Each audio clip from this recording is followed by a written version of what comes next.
Hello everyone, dear student, how are you? Welcome you all here in my channel. I am Ankita Singh, and we have done one chapter, almost one chapter of business study of class 12th, and one topic is left in that videos, and I have provided you earlier three videos.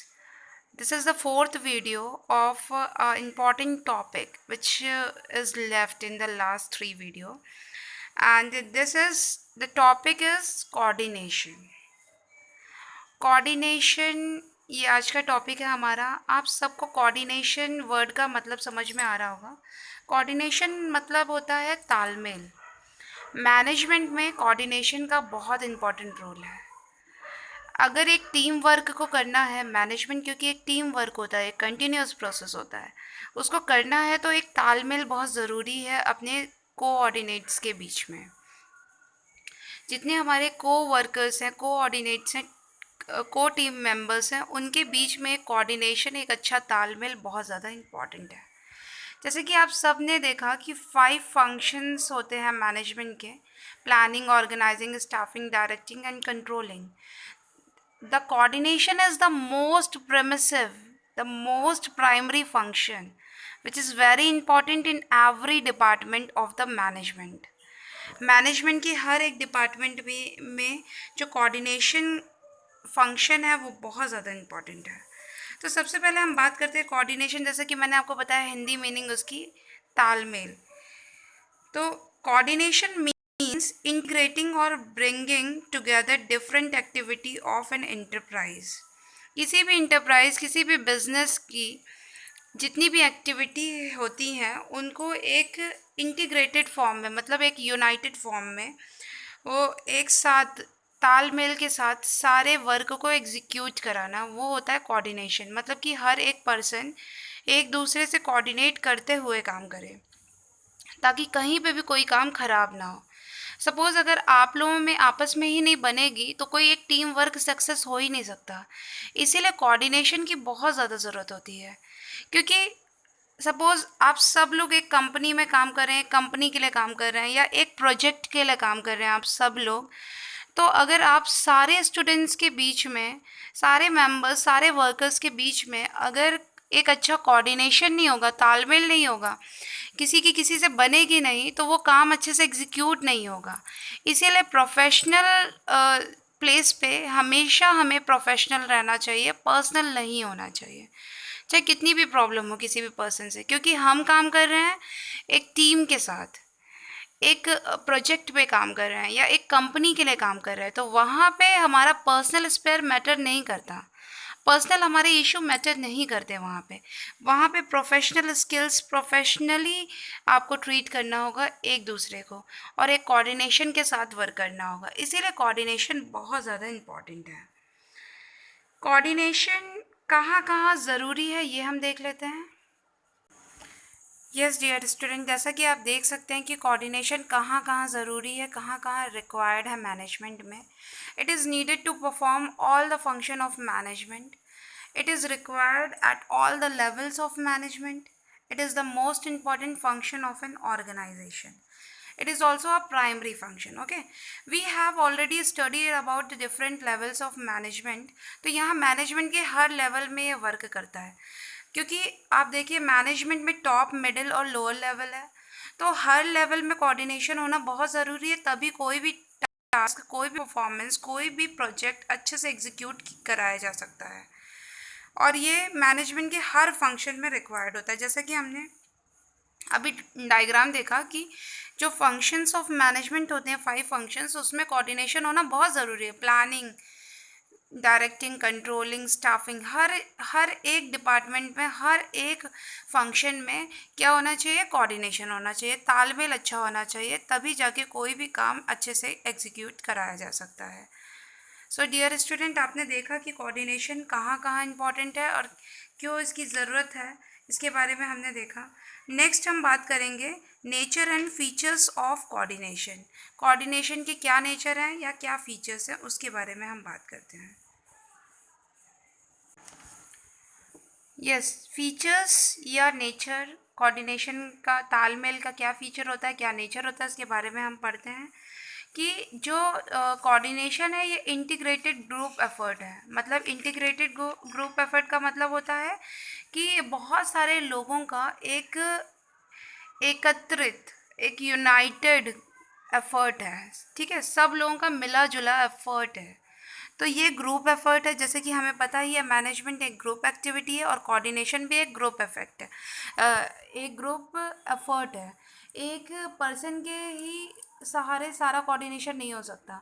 यहाँ number of person involve हैं एक coordination, एक तालमेल को बनाने के लिए, क्योंकि हर डिपार्टमेंट में अलग अलग सेवरल पर्सन इन्वॉल्व होते हैं। तो यहाँ पे तालमेल हर जगह होना चाहिए। Then ensure unity of effort. Coordination को यूनिटी इंश्योर करनी चाहिए, मतलब एकता होनी चाहिए। सारे पर्सन के बीच में आपसी एक एकता होनी चाहिए, एक यूनिटी एफर्ट होना चाहिए।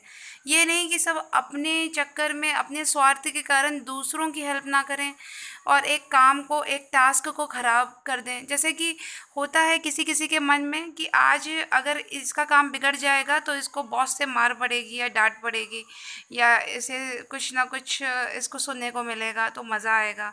तो इस तरह की चीज़ें नहीं होनी चाहिए। यहाँ पे एक यूनिटी एफर्ट होना चाहिए, मतलब कि एक टास्क जो है, आपका जो गोल है, जो कंपनी का गोल है, वो हर पर्सन का गोल होना चाहिए। एक प्रोजेक्ट है वो हर पर्सन का प्रोजेक्ट होना चाहिए। तो इस हिसाब से ये नहीं सोचना चाहिए कि अगर हम इसका काम बिगाड़ दें या इससे ये काम ख़राब हो जाए तो फिर तब तो बड़ा मज़ा आ जाएगा आज। ऐसा नहीं होना चाहिए। ये एक यूनिटी के साथ काम होना चाहिए, मतलब कि हर दूसरे, एक दूसरे की हेल्प करते हुए ये प्रोसेस आगे चलना चाहिए। देन जैसे कि अगर यूनिटी की हम बात करें तो एचआर डिपार्टमेंट होता है, परचेज डिपार्टमेंट या सेल डिपार्टमेंट, फाइनेंस डिपार्टमेंट, अलग अलग डिपार्टमेंट होते हैं कंपनी में। ये सारे डिपार्टमेंट को ऐड करके ही कंपनी बनती है, मतलब कंपनी के ही हैं सब डिपार्टमेंट। तो आप जिस भी डिपार्टमेंट को बिलोंग करते हो, आप दूसरे डिपार्टमेंट की बुली नहीं कर सकते।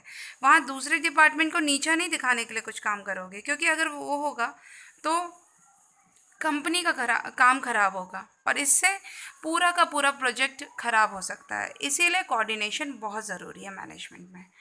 Then continuous process. हाँ, ये कंटिन्यूस प्रोसेस होता है, इसकी कोई एंडिंग नहीं है, ये हमेशा चलता रहने वाला प्रोसेस है।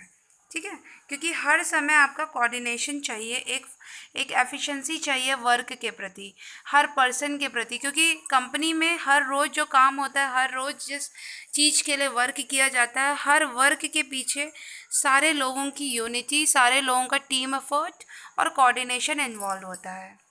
Pervasive function. Pervasive function means the primary function, एक यूनिवर्सल फंक्शन है और ये प्राइमरी फंक्शन है जो हर जगह रिक्वायर्ड है। ये होना ही होना चाहिए, हर लेवल में होना चाहिए। इसीलिए उसको परवेसिव फंक्शन कहते हैं या यूनिवर्सल फंक्शन कहते हैं, मतलब सबको मान्य होना चाहिए function.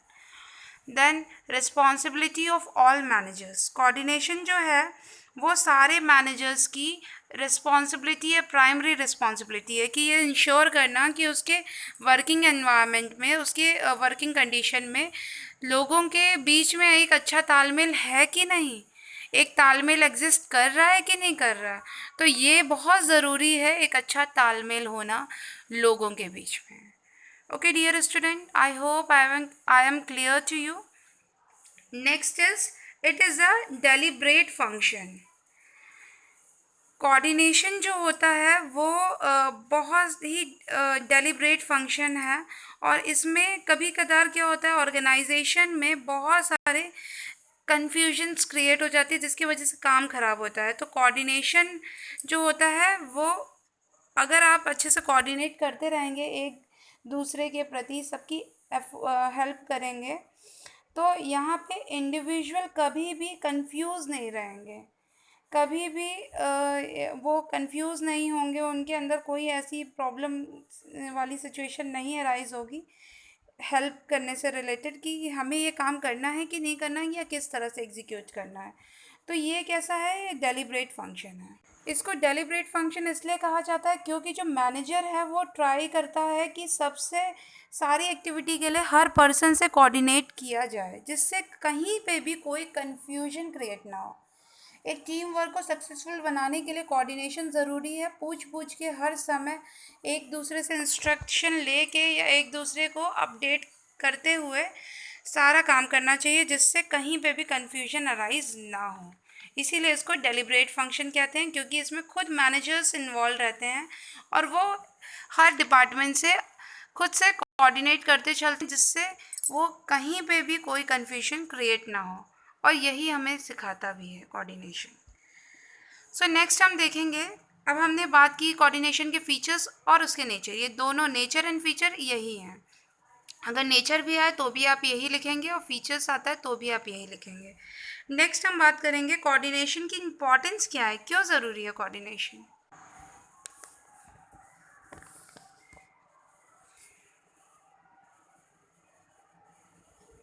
Yes dear student, coordination की इम्पोर्टेंस क्या है उसके बारे में बात कर लेते हैं। अगर अच्छा तालमेल रहेगा तो एक बिज़नेस यूनिट में, एक डिपार्टमेंट में ग्रोथ हो सकती है, क्योंकि लोग अगर अच्छा काम करेंगे तो वो बिज़नेस यूनिट ग्रो करेगी। तो ये ग्रोथ इन साइज के लिए इम्पॉर्टेंट है। मतलब कि अगर कोई भी प्रोजेक्ट सक्सेसफुल रहेगा तो पूरी एक टीम वर्क की सक्सेस है उसमें, एक कंपनी की सक्सेस है उसमें, हर डिपार्टमेंट का एफर्ट उसमें जुड़ा हुआ है। इसीलिए कोऑर्डिनेशन जो है वो साइज़ की ग्रोथ के लिए बहुत ज़्यादा इम्पॉर्टेंट है, एक बिज़नेस की ग्रोथ के लिए बहुत ज़्यादा इम्पॉर्टेंट है। तो नेक्स्ट हम देखेंगे फंक्शनल डिफरेंशिएशन। हर एक कंपनी में अलग अलग डिपार्टमेंट होते हैं, purchase department, sale department, finance department, इस तरह से अलग अलग डिपार्टमेंट होते हैं हर कंपनी में। तो यहाँ पे अलग अलग डिपार्टमेंट, अलग अलग सेक्शन एंड डिविजन्स होते हैं, जिसके आपस में तालमेल की बहुत ज़्यादा ज़रूरत होती है। अगर कोई काम जैसे परचेज डिपार्टमेंट से कोई काम करना है तो फाइनेंस डिपार्टमेंट की, अगर उसमें फाइनेंस डिपार्टमेंट क्योंकि वो फंडिंग करेगा, उससे अगर कोई हेल्प चाहिए तो वहाँ पे कोऑर्डिनेशन एक अच्छा होना चाहिए, क्योंकि परचेज डिपार्टमेंट को अगर कुछ परचेज करना है तो उसके लिए फ़ंड रिक्वायर होगा। तो यहाँ पे डिपार्टमेंट्स में आपस में अच्छा तालमेल होना चाहिए कि उसके जो क्लियरेंस है, फंड रिक्वायरमेंट है, उसकी क्लियरेंस ऑन टाइम होनी चाहिए, ताकि वो अपनी रिक्वायरमेंट को टाइम से मैनेज कर ले। नहीं तो फिर क्या होगा, अगर परचेज डिपार्टमेंट और फाइनेंस डिपार्टमेंट का अच्छा तालमेल नहीं होगा और टाइम से उसकी रिक्वायरमेंट को फुलफ़िल नहीं किया गया, तो एक टाइम पे उसकी जो रिक्वायरमेंट है वो सही से वो पूरी नहीं होगी और वो टाइम से परचेज़ नहीं कर पाएगा और आगे अपना कोई भी एफ़र्ट नहीं दे पाएगा कंपनी के प्रोडक्शन यूनिट में। सो यहाँ पे हमने देखा कि फंक्शनल डिफरेंशिएशन में भी हमें जो कोऑर्डिनेशन है उसका बहुत इंपॉर्टेंट रोल होता है। अगर वहाँ कमी पाई गई तो कोऑर्डिनेशन का जो वर्क है वो अच्छे से नहीं होगा एग्जीक्यूट। Next is specialisation.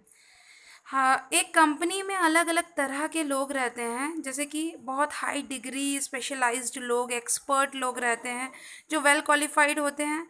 तो इन ये जो है इन ये सोचते हैं कि इनका डिसीजन जो है वही राइट डिसीजन है, और दूसरे के आउटकम्स को, दूसरे के ओपिनियंस को वो लेना नहीं चाहते। तो यहाँ पे जो स्पेशलाइजेशन भी है उसमें भी हमें कोऑर्डिनेशन का होना बहुत ज़्यादा ज़रूरी है, क्योंकि जो स्पेशलाइज्ड पीपल होते हैं, ज़रूरी नहीं है कि हर टाइम वही सही हो, उनका प्रेडिक्शन सही हो, उनका बिजनेस प्रेडिक्शन हमेशा सही हो, उनका फॉरसाइटनेस हमेशा सही हो, ये ज़रूरी नहीं है। हो सकता है कोई दूसरा सबऑर्डिनेट उनसे अच्छा कोई राय दे रहा हो और जिसको वो अपनी स्पेशलाइजेशन या हाई डिग्री एक्सपर्टाइज की वजह से उसको इग्नोर कर रहे हो। तो ऐसा नहीं होना चाहिए। तो इसीलिए स्पेशलाइजेशन के फील्ड में भी कोऑर्डिनेशन होना बहुत ज़रूरी है, ताकि लोगों का तालमेल एक बना रहे। सो डियर स्टूडेंट, कोऑर्डिनेशन के बारे में इतना ही था और ये इसी के साथ ये चैप्टर फिनिश होता है हमारा। ये बहुत इंपॉर्टेंट टॉपिक था, तो मैंने सोचा इसका एक छोटा सा वीडियो बना के आपको एक बार फिर से एक्सप्लेन कर दूं और इसको अच्छे से समझ लीजिएगा, क्योंकि इससे रिलेटेड क्वेश्चन भी आते हैं। आई होप ये सारे पॉइंट्स आपको जो हेडिंग्स है वो क्लियर हो गए होंगे। अपने वर्ड्स में आप इसको डिस्क्राइब कर सकते हैं। आपको मैंने सारे पॉइंट्स बताए हैं, सारी हेडिंग्स आपको शो की है मैंने। उन हेडिंग्स के बेसिस पे ही, मेरे लेक्चर के बेसिस पे ही आप उन हेडिंग को डिस्क्राइब करिए और अपने नोट्स को कंप्लीट करिए। Dear student, keep watching my channel. I will provide you the next lectures on different chapters. and try to make your notes because we are going to plan your online exams also. So be prepared for it. Complete your notes. Okay, dear student. Bye bye. Take care.